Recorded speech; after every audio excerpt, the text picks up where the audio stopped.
Alright, hello. We're going to be doing the Fangs of Promise Part 15. This, of course, is the first Chaos difficulty stage in a Lost chapter, and it's a bit of a doozy. Not so much just because it's Chaos, but also because the fight itself is kind of tough. You're going to need to bring along one of two things to get through this fight. Either someone with enough debuffs, or a Dispeller, so that you can remove enemy buffs. The reason is this fight is basically impossible if they're allowed to stay full buffed. The problem, of course, is that most of our Dispellers at this point in time are a little bit dated. So you're best off bringing along someone with some nice debuffs. Vincent works very well, as does Titus being boosted for the event. I'd like to show off Vincent here. You can see he's the rare purple Vincent. He's one of my favorite characters from the whole series, so I went ahead and wasted a lot of resources on him.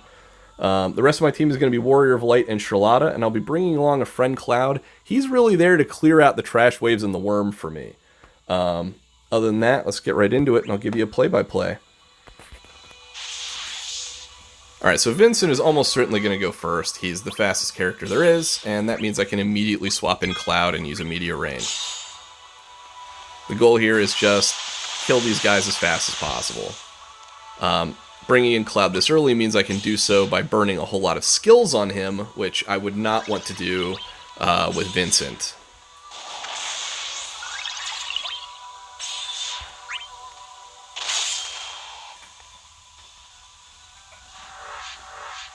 Only thing to keep in mind on this wave, this middle guy is resistant to physical damage, so don't aim at him with Cloud.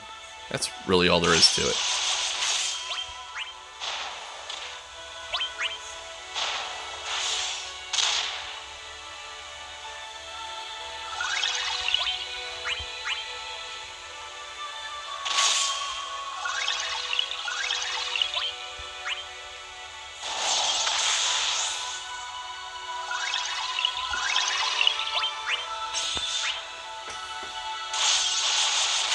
These finishing touches are nice, partly just because they help inflate the score a tiny bit. So something to keep in mind, the turn count on this one is not too bad, but the score requirement is really tight. I've beaten this with a lot of different teams, and just barely missed the score even though I hit the turn count by 5 or 6 turns. So keep that in mind. You do want to go pretty heavy-handed on this. So this is the optimal thing that can happen on Wave 3. So this is an Iron Worm. All it's really going to do is it will give itself some Brave equal to a % of my team's health and then HP attack everybody. It's not especially dangerous, but my Cloud is a guest character and he's going to be gone in 2 turns, so he's not going to regenerate enough health to make that up, and that tiny bit of health damage might be all it takes to make me miss the score. Fortunately, this turn order is best, and in fact, if Cloud had not been first here, I would have been tempted to restart the wave. Because this way I can open with a Meteor Rain and then paralyze it on his way out. It should be enough to kill it without it ever getting an attack off.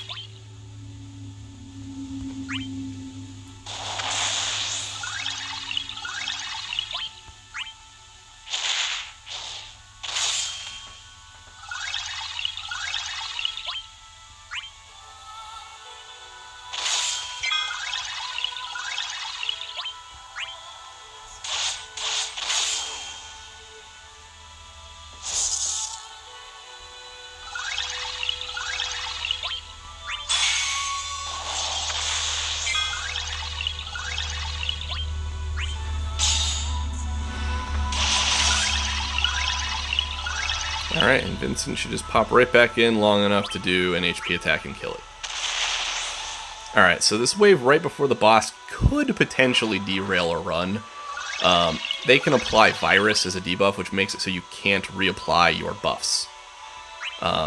Which isn't always a problem, but for example, if it happens right before you should have been applying your, say, Shining Shield, that can be problematic, especially on the first turn where they're going to unload some pretty nasty Brave damage right off the get-go. So I try to kill these guys in a way that prevents that from happening. If Sherlotta gets hit by Virus right now, it's not the end of the world.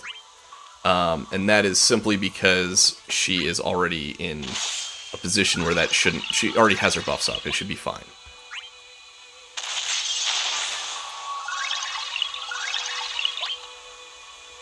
And I'm going to use a Shining Shield right away here, just to make sure everyone has it. and to make sure that thing dies. Because Sherlotta's, again, was about to fall off. Alright, so this fight gets a little dicey. So first off, you see the guy on the right here that I'm now targeting. He's going to start off by applying 5 very nasty buffs to the whole team there. While they have enough buffs in place, all of their abilities become plus versions. So their jump becomes jump plus, their giant lightning bolt is lightning bolt plus. All of them do just absolutely outrageous amounts of brave damage, and a single action from them could potentially break your whole team and leave them at over 20,000 brave. It gets really nasty, so you need to get rid of those buffs as soon as possible, and that's what Vincent is for here. He can push them off himself. Something else to note is they're immune to a lot of debuffs that should be really handy against them, things like poison and sap. Fortunately, a team like this gets around that, so both Sherlotta and Vincent can apply a form of sap that's attached to a framed debuff. They don't have any resistance to that. Sarah also can take advantage of that a little bit with her EX's poison-like effect. That lets you get around some of the resistances and keep their brave under control. As far as this other guy who's queuing up an all attack, he's going to open with jump plus. The next time you see them queue an all attack, it's probably going to be their just most obnoxious attack there is. It's going to be a move that starts off by giving himself some brave. It's then going to do some brave damage to my whole team. It's then going to follow that with a whole slew of very nasty debuffs, and then it's going to HP attack everyone, all in one move. And those debuffs are really nasty because one of them happens to be a pretty potent max brave down, which can just cripple your damage output for most of the fight. And that's a debuff I'm going to be working around a little bit here. Now, turn 1, any debuffs I apply with Vincent are going to get immediately pushed off, but he doesn't have enough brave to take advantage of his HP plus, so I'm going to go ahead and use a skill anyway. Contrast, Warrior of Light actually does have enough brave to probably get away with an attack, so I'm going to go ahead and just use his HP plus. Now, Sherlotta. Hurl Staff is really important, and I want to get this on them the whole fight if possible. The guy on the left is the one who's going to be attacking. He's going to be the one that could potentially generate brave. Shining Shield will stop that, but he's the one that I definitely want to apply it to first.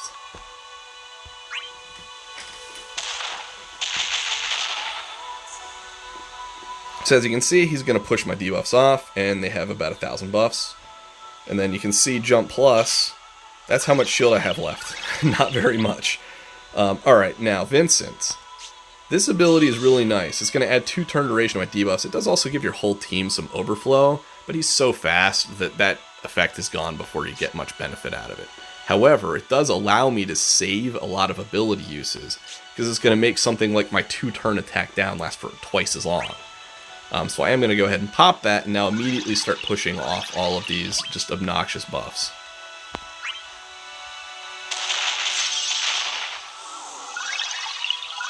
Now, Warrior of Light is also going to want to start locking some guys down. The other benefit is Lock is a framed debuff, so that's one less buff they can pick up later.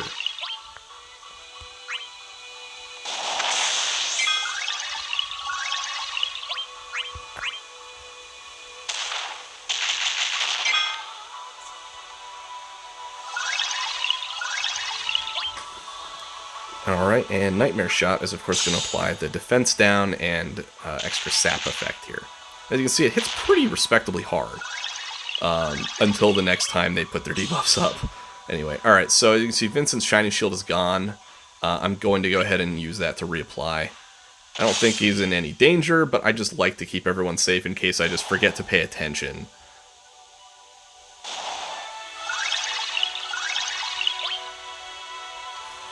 Alright, now she, just taking a look at this, just making sure. Alright, she has 3 turns left on Light of the Crystal. I saw the 1, and I assumed it was her EX, but I wanted to make sure. If she ever has only 1 turn left on it, you need to use that right away, because you don't want people just missing out on a tick of health. It's not the end of the world, but it's just not sort of optimal. So she's going to go ahead and attack the right one, because that's just sort of the best break order. And now Vincent has enough Brave this time to take advantage of his HP+. You may notice I'm sort of going back and forth between the two on damage. There's a reason for that. If I kill one of them first, Vincent will not do enough damage to be useful in this fight. So I really want to make sure I do keep them both under control. Warrior of Light's going to go ahead and lock the left one down, and that will take care of that last buff on him. And Vincent, of course, got a little brave from that, so he can go ahead and do some respectable damage that way. So I'm about to take an HP attack, and so using Shining Wave here is maybe not the best move, but I'm going to do it anyway, because I think it will be back up in time before anything really gets out of hand. Now, Sherlotta, I'm going to get into this in a second. They are about to debuff my Max Brave, and that is going to cripple my damage output for about 5 turns. Number one, the buff from her EX does help offset that a little bit, but number two, do not waste Crystal Generation while you are debuffed. You're just throwing away free damage. So I'm going to go ahead and use one now before that happens, but you don't want to deal damage with it when you're already crippled on Max Brave. Alright, so this is the obnoxious move here. Warrior of Light might luck out, and actually, Vincent lucked out as well. This is going to make this run go very smoothly, I think. Warrior of Light could have evaded it with a Lewd from his throw buckler, but... Okay, so... He's full brave here, so I'm going to go ahead and do this. And now Sherlotta is going to go ahead and pop one of these just to generate a little bit of brave. Now, taking a look at the enemies, it's important to keep track of their debuffs. You can see Light of Rejection is still on this guy, but I don't think it is on him. So I'm going to go ahead and do a Hurl Staff on the left one.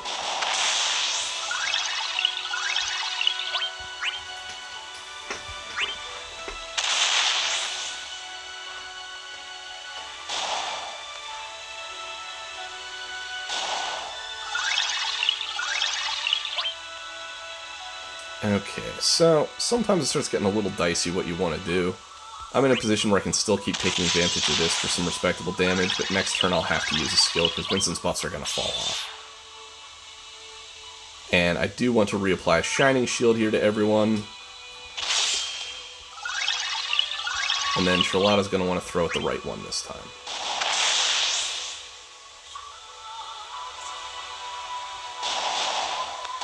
So you can see that attack's not very menacing when it's not the plus version. The plus version can almost break through Shining Shield. Alright, so he's going to go ahead and do his buffs here in just a second. So I don't really want to waste any abilities right this second. I'm going to have to use them in very short order. You see there, I'm about to lose my target locks as well. So I'm going to go ahead and throw Buckler at the right one.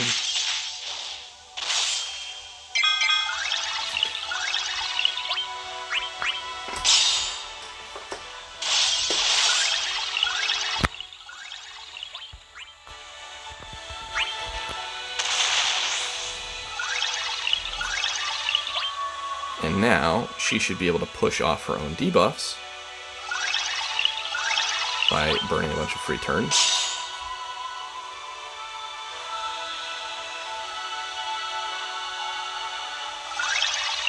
And that makes this a safe turn to throw one of these.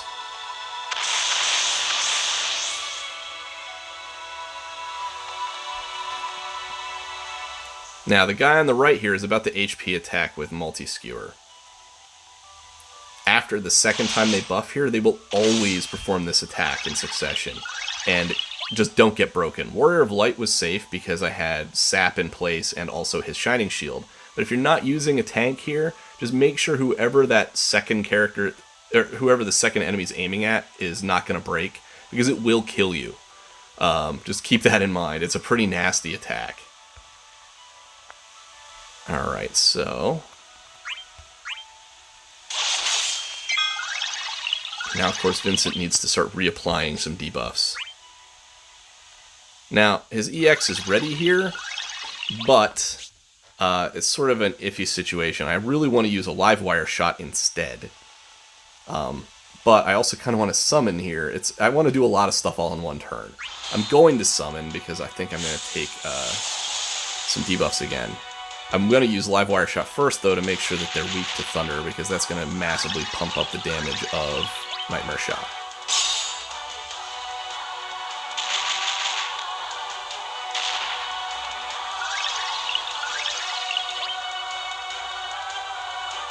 Okay, Now she can safely do something like this,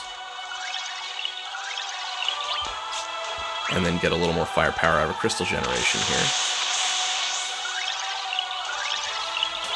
Now Warrior of Light's going to generate a lot more Brave, and some overflow using Throw Buckler. The left one's about to lose target lock, so I'm going to do that instead of Shining Shield. And this should allow Vincent now to use a Beast Flare and get some overflow out of it. And you see that hit the damage cap on the left guy. His damage is pretty good. He's just a little speedy, and you have to work around that.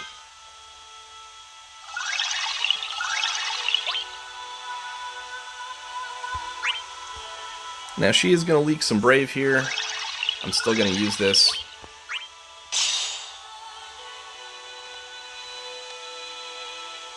And this is going to allow me to use my final use of Crystal Generation, which is fine, because it's still going to be hitting for basically full damage. You just don't want to use it and not get full damage out of it. So now you can see I need to do a little more damage to the right guy, so I'm going to start switching up on him.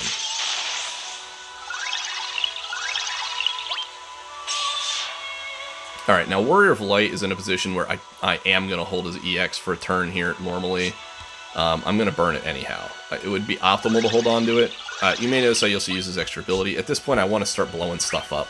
The turn count does start creeping up on you very quickly. So that little extra bit of Brave regen is just going to help me have a little firepower to get through the rest of this fight. So you see Vincent doesn't have quite enough Brave, so I want to go ahead and use some skills.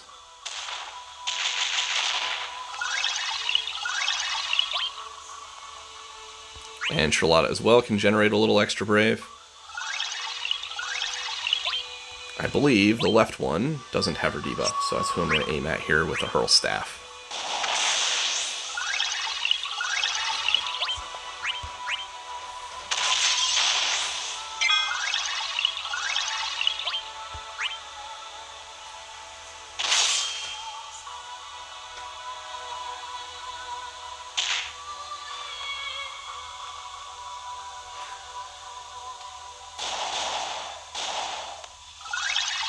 Now, I think Vincent should have enough abilities left here to go pretty crazy here for the rest of the fight, just spamming abilities.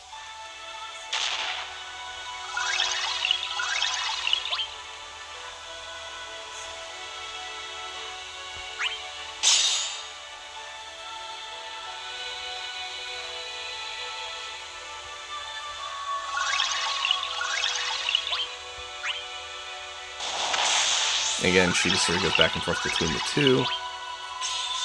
Now, Warrior of Light gets some of these dicey looking turns where you're not really sure what to do. I'm going to go ahead and just use a Shining Shield. I think I have enough abilities left to just blow these guys up if I go crazy on it.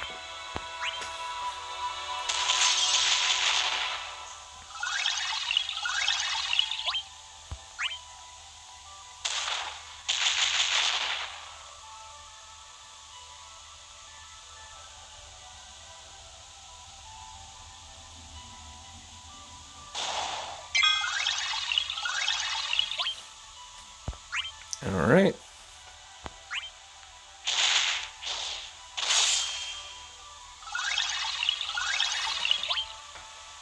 Okay, so this guy on the right is going to get thrown. So I'm going to use a Light of the Crystal here to get a little extra Brave. If for no other reason than that launch is going to do a little extra damage. And that lets me get the execution there. Now, this does mean that Vincent's going to hit a little softer here, but this guy's almost dead. That's sort of what you're looking for. You want to do it right here at the end.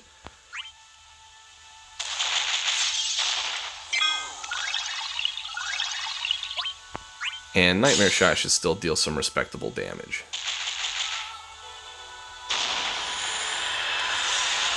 Alright, so that is the end of that fight. And hopefully we hit the score here. As you can see, there we go. Alright, so good luck on your own runs, and hopefully this gave you some good tips on how to get through this fight and how to use Vincent. Alright, thanks for watching.